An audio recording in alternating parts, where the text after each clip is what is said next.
അധ്യായം 1 മുതൽ 63 വരെയുള്ള വാക്യങ്ങൾ. അന്തിയോക്കസ് എപ്പിഫാസിന്റെ മരണം.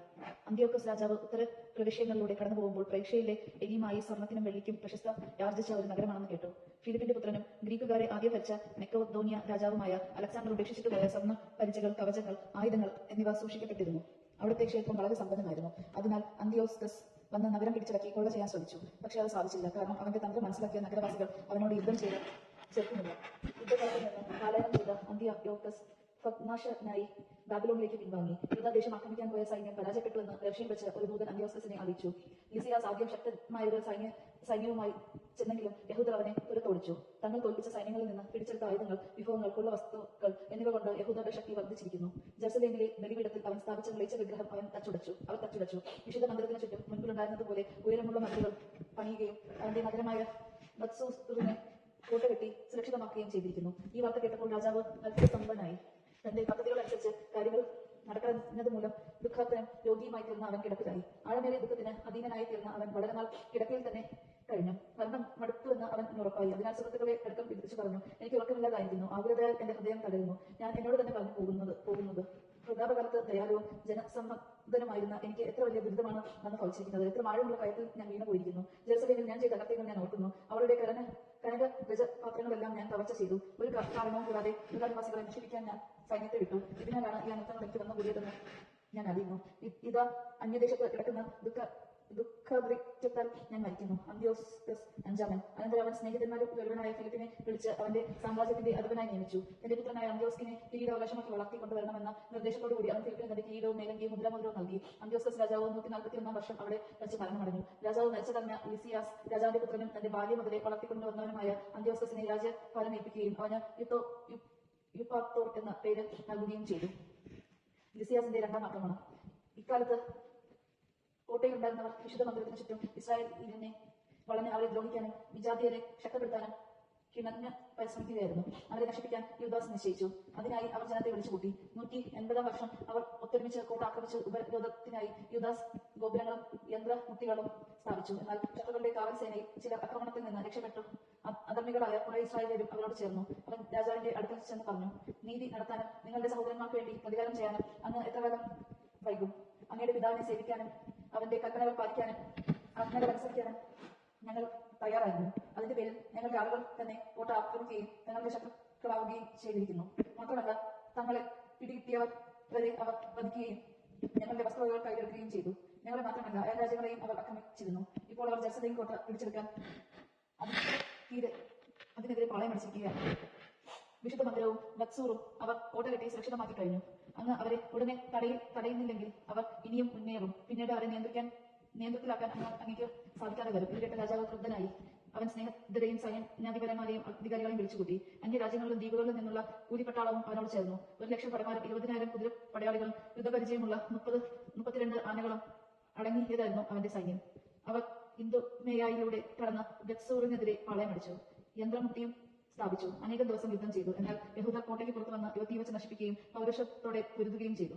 യൂദാസ് കോട്ടയിൽ നിന്ന് പിൻവാങ്ങി രാജാവിന്റെ പാളയത്തിനെതിരെ ബത്സക്രിയായിൽ പാളയമടിച്ചു. അതിരാവിലെ രാജാവ് സൈന്യത്തെ ബത്സക്രിയയിലേക്കുള്ള വഴിയിലൂടെ അതിവേഗം നയിച്ചു.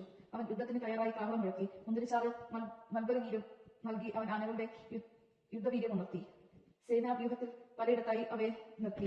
ഓരോ ആനയോടും കൂടി ഇരുമ്പും കവചവും പിത്തള തൊപ്പിയും ധരിച്ച് 1000 ഭടന്മാരെയും സമർത്ഥരായ 500 കുതിരപ്പടയാളികളെയും നിർത്തി. അവർ ആനയുടെ അടുക്കൽ സജ്ജരായി നിന്നു. അത് പോകുന്നിടത്തേക്ക് അവരും പോയി. അവർ അതിനെ വിട്ടുമാറിയില്ല. ഓരോ ആനയുടെയും പുറത്ത് തടികൊണ്ടുള്ള സുശക്തവും മറക്കപ്പെട്ടിരുന്നതുമായ അമ്പാരി ഉണ്ടായിരുന്നു. പ്രത്യേകമായ പടച്ച നയങ്ങൾ കൊണ്ടാണ് അവയെ ആനയോട് ബന്ധിച്ചിരുന്നത്. ഓരോന്നിലും യുദ്ധം ചെയ്യുന്ന ആയുധാധികാരികളായ 4 പടയാളികളും ഇന്ത്യക്കാരനായ പാപ്പാനും ഉണ്ടായിരുന്നു. കുതിരപ്പടയാളികൾ ശേഷിച്ചവർ ശത്രുക്കളെ ആക്രമിക്കാൻ സൈന്യത്തിന്റെ ഇരുപാർശ്വങ്ങളിലും നിലയുറപ്പിച്ചു. സ്നേഹവ്യൂഹ്യം അവർക്ക് സംരക്ഷണം നൽകി. സ്വർണവും പിത്തളയും കൊണ്ടുള്ള പരിചകളിൽ തട്ടി സൂര്യപ്രകാശം പ്രതിഫലിച്ചപ്പോൾ കുന്നുകൾ തിളങ്ങുകയും കത്തുന്ന പന്തങ്ങളെ പോലെ കാണപ്പെടുകയും ചെയ്തു.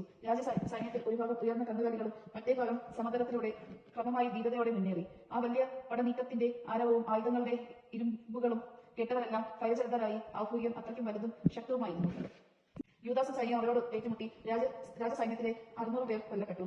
അവരാൻ എന്ന് വിളിക്കപ്പെടുന്ന ഏലിയാസ് യുദ്ധമൃഗങ്ങളിലൊന്നിനെ രാജകീയമായി പടച്ചക്ക സജ്ജീകരിക്കുന്നതായി കണ്ടു. മറ്റുള്ളവരെക്കാൾ ഉയരമുണ്ടായിരുന്നു ആ മൃഗത്തിന്.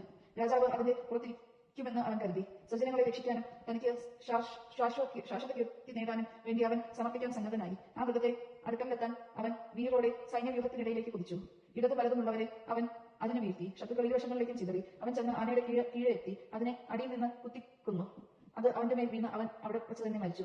രാജസൈന്യത്തിന്റെ ശക്തിയും ഭീകരവുമായ ആക്രമണവും കണ്ട യഹൂദർ പിന്തിരിഞ്ഞോടി. രാജാവിന്റെ പടയാളികൾ അവർക്കെതിരെ ജെറുസലേമിലേക്ക് നീങ്ങി. അവർ യൂദായിലും സീയോൻ മലയിലും പാളയം അടിച്ചു.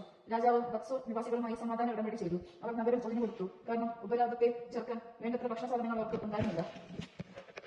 അത് ദേശത്തിന്റെ സാപത്ത് വശമായിരുന്നു. അങ്ങനെ രാജാവ് ബത്സൂർ കൈവശപ്പെടുത്തി അവിടെ ഒരു കാവൽ സൈന്യത്തെ ഏർപ്പെടുത്തുകയും ചെയ്തു. അനന്തരം അവൻ വിശുദ്ധ മന്ദിരത്തിന് മുൻപിൽ പാളയം അടിച്ചു. വളരെ നാൾ അവിടെ കഴിഞ്ഞു. അവൻ ഉപരോധ ഗോപുരങ്ങളും അഗ്നിയും കല്ലും വർഷിക്കാൻ ഉതകുന്ന യന്ത്രങ്ങളും അമ്പ് എയ്യാനുള്ള ഉപകരണങ്ങളും തെറ്റാലിയും സജ്ജമാക്കി. അവർ അവരുടെ ഇതിനോട് കിടപിടിക്കുന്ന യുദ്ധ യന്ത്രങ്ങൾ നിർമ്മിച്ച് യഹൂദർ അവരെ ഏറെ കാലത്തേക്ക് ചേർത്തു നിന്നു. എന്നാൽ അത് 7-ാം വത്സരമായിരുന്നതിനാൽ കലവറകൾ ഭക്ഷണ സാധനങ്ങൾ ഇല്ലായിരുന്നു. വിജാതിയരിൽ നിന്ന് രക്ഷപ്പെട്ട യൂദായിൽ അഭയം പ്രാപിച്ചവർ കലവറകളിൽ ശേഷിച്ചവയെല്ലാം ഭക്ഷിച്ചു കഴിഞ്ഞിരുന്നു. വിശുദ്ധ മന്ദിരത്തിൽ ഏതാനും പേർ മാത്രമേ ശേഷിച്ചിരുന്നുള്ളൂ. ക്ഷാമം രൂക്ഷമായിരുന്നതിനാൽ മറ്റുള്ളവർ ചിതറി തങ്ങളുടെ ഭവനങ്ങളിലേക്ക് പോയി. മതസ്വാതന്ത്ര്യം. തന്റെ മകൻ അന്ത്യോസിനെ കിരീടാവകാശിയാക്കി വളർത്തുന്നതിന് അന്ത്യോസ് രാജാവ് മരണത്തിന് മുൻപ് നിയോഗിച്ചിരുന്ന ഫിലിപ്പ് രാജാവിനോട് കൂടി പോയിരുന്ന പടയാളികളുമായി പേർഷ്യ, നെഥാനിയ എന്നിവിടങ്ങളിൽ നിന്ന് മടങ്ങി വന്നു. ഭരണം കൈയടക്കാൻ ശ്രമിക്കുന്നുവെന്ന് ലിസിയാസ് കേട്ടു. അതിനാൽ പെട്ടെന്ന് സ്ഥലം വിടാൻ അവൻ കൽപ്പന നൽകി. രാജാവിനോടും സൈന്യാധിപന്മാരോടും ജനങ്ങളോടും അവൻ പറഞ്ഞു, നമ്മൾ ദിവസം ചെല്ലുന്തോറും കൂടുതൽ ക്ഷീണിച്ചു വരുന്നു. ഭക്ഷണ സാധനങ്ങൾ ഇല്ലെന്ന് തന്നെ പറയാം. നാം ഉപരോധിക്കുന്ന സ്ഥലം സുക്ഷിപ്തമാണ്. രാജ്യകാര്യങ്ങളിൽ നമ്മുടെ അടിയന്തര ശ്രദ്ധ ആവശ്യമായി വന്നിരിക്കുന്നു. അതിനാൽ നമുക്ക് ജനത്തോടും രാജ്യത്തോടും ഉടമ്പടി ചെയ്ത് സമാധാനം സ്ഥാപിക്കാം. അവർ മുൻപത്തെ പോലെ സ്വന്തം നിയമങ്ങൾ അനുസരിച്ച് ജീവിക്കട്ടെ. നമ്മൾ അവരുടെ നിയമങ്ങൾ കളഞ്ഞതിന്റെ പേരിലാണല്ലോ അവർക്ക് ഉപിതരായി ഈ വിധം പ്രവർത്തിച്ചിരിക്കുന്നത്. ഈ അഭിപ്രായം രാജാവിന് സൈന്യാധിപന്മാർക്കും സ്വീകാര്യമായി. രാജാവ് യഹൂദനുമായി സമാധാന ഉടമ്പടിക്ക് സന്ദേശം അയച്ചു. അവർ അതിനെ സമ്മതിച്ചു. രാജാവും സൈന്യാധിപന്മാരും ശബ്ദപൂർവ്വം കൊടുത്ത വ്യവസ്ഥകളിൽ മേൽ യഹൂദർ ആ കോട്ട വിട്ടുപോയി. എന്നാൽ സിയോൺ മലയിലെത്തിയ രാജാവ് ആ സ്ഥലം എത്ര ബലവത്തായ കോട്ടയാണെന്ന് കണ്ടപ്പോൾ താൻ ചെയ്ത ശബ്ദം ലംഘിച്ച് അതിന് ചുറ്റുമുള്ള മതിലുകൾ തകർക്കാൻ ആജ്ഞ നൽകി. അനന്തരം അതിവേഗം അന്ത്യോക്യോയിലേക്ക് തിരിച്ചു. നഗരം ഫിലിപ്പ് കൈകടത്തിയിരിക്കുന്നതായി അവൻ കണ്ടു. ഉടനെ ഫിലിപ്പിനെതിരെ യുദ്ധം ചെയ്ത് അവൻ നഗരം വീണ്ടെടുത്തു. യജമാൻ കേട്ടത് ക്രിസ്ത്യാനിക്ക് സ്തുതി.